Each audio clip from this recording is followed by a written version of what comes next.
और गंदगी फैलाते हैं, उसको पॉल्यूशन भी करते हैं। अब ठीक है? हेलो, जोर से बोलूँ? जय माता दी। सबसे पहले जो हमने सोचा था आज के इस कार्यक्रम के लिए कि कुछ 10 से 15 लोग होंगे, तो संख्या हमारी उतनी ही है जितना हमने सोचा था। तो यह कार्यक्रम ही सफल है जो मैंने सोचा था। और एक और अच्छी चीज़ जो हुई है, समोसे पूरे पड़ गए? नहीं समोसे से तो और भी आ जाएंगे, 3 बज गए। समोसे तो और भी आ जाएंगे। हमारा 15 लोगों का ही था कि 15 लोग आए, जिसमें सबसे अच्छी बात ये हुई सभी को सबने और ध्यान से सुना है। कई बार ऐसा होता है कि लोग संख्या ज़्यादा होती है, लोगों को सुनाना होता है, किसी को ज़्यादा सुनाना होता है। उस केस में क्या होता है कि कोई सुनता नहीं है, अपनी सुनाने के चक्कर में सारे लगे रहते हैं। तो यह एक व्यवस्थित कार्यक्रम था जिसका संचालन हमारी सारिका जी ने किया है, यहाँ पे अच्छा किया है। और ये जो कार्यक्रम का नाम दिया है शब्दों से परे, मैं भी सोचा भी नहीं, नीरू का ये था कि सर एक नाम रखते हैं शब्दों से परे, तो बोला ठीक है रख दो। फिर मुझसे ही प्रश्न होने लगा ये शब्दों से परे क्या है, कविता तो शब्दों से ही बनती है, आप शब्दों से परे लिख रहे हो। सर ने भी क्लास लगा दी बेचारे की आते आते, लोगों ने मुझसे भी क्वेश्चन किया। मैंने कहा हाँ एहसास, यही चीज़ मैं जब यहाँ पे आया तो समीर जी इसको समझा रहे थे एहसास। तो यह एक अच्छी बात रही जिसका जवाब अपने आप में ही ढूंढ लिया गया और आप लोगों ने ढूंढा।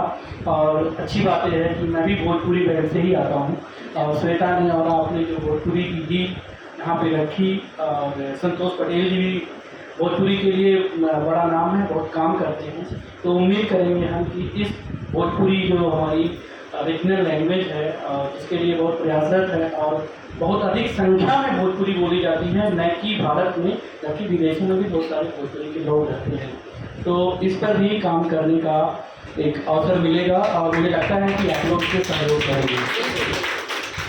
और मैं छोटी सी एक बता दें विजेता की टीम जो थी पिछले साल जो है उत्तर प्रदेश की टीम थी, उसमें आप भी शामिल थी। और वो जो ट्रॉफी है सर के ऑफिस में रखी हुई है अभी, तो ट्रॉफी में फोटो खिंचवा दूंगा मैं, आज सब लोग आए नहीं है।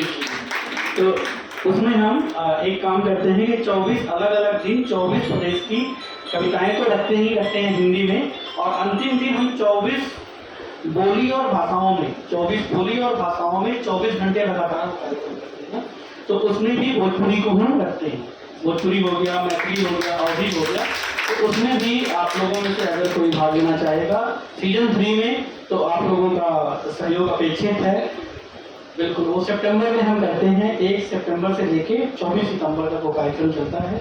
जल्द ही इस बार, अब तक वो ऑनलाइन हो रहा था, पिछली बार हमने उसको IPL की तरह बना दिया था, जिससे IPL में जो है फ्रेंचाइजी लोग ले लेते हैं, ऐसे ही हमने एक एक टीम एक लोगों को दे दिया था। इसमें स्पॉन्सरशिप अमाउंट 5,000 रुपये का था, और उसमें जो है जिन्होंने टीम को लिया था उनका लोगो और लगा के टी-शर्ट और मग और कुछ और चीज़ें, सर्टिफिकेट्स और वो सारी चीज़ें उनके घरों तक हमने पहुंचाया था।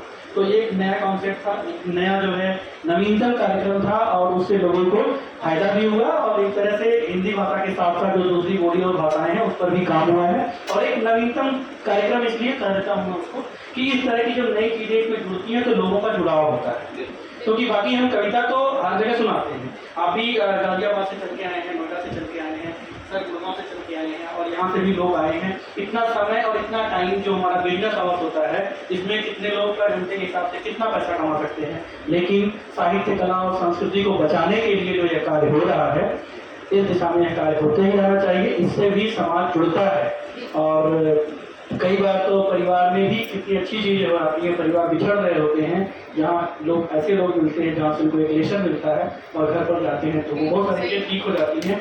हमें ऐसा ताज़ा उदाहरण यहाँ पे देखने को मिल सकता है, छोटी सी बच्ची है, उसके मन में साहित्य और कला के लिए कितना लगन है, और जो आज बेहिचक कहीं ना कहीं उसमें श्रोता का योगदान जरूर है कि वो मंच पे खड़े होकर के कुछ भी बोल सकती है, इंटरव्यू दे सकती है। तो ये बड़ी बात है। हमारे घर में बच्चे हैं, आपके घर में बच्चे होंगे जो माइक पे आना ही नहीं चाहते, उनको आता तो सब कुछ है, लेकिन हम कहीं ना कहीं साहित्य संवर्धन कर रहे हैं और इससे लोगों को, समाज को फायदा हो रहा है। तो ज़्यादा न बोलते हुए अपनी बात मैं यही समाप्त करता हूँ, और हम किसी और गोष्ठी में फिर मिलेंगे। वैसे हम लोग कोशिश करेंगे यहाँ पे हर महीने एक गोष्ठी रखें। तो बहुत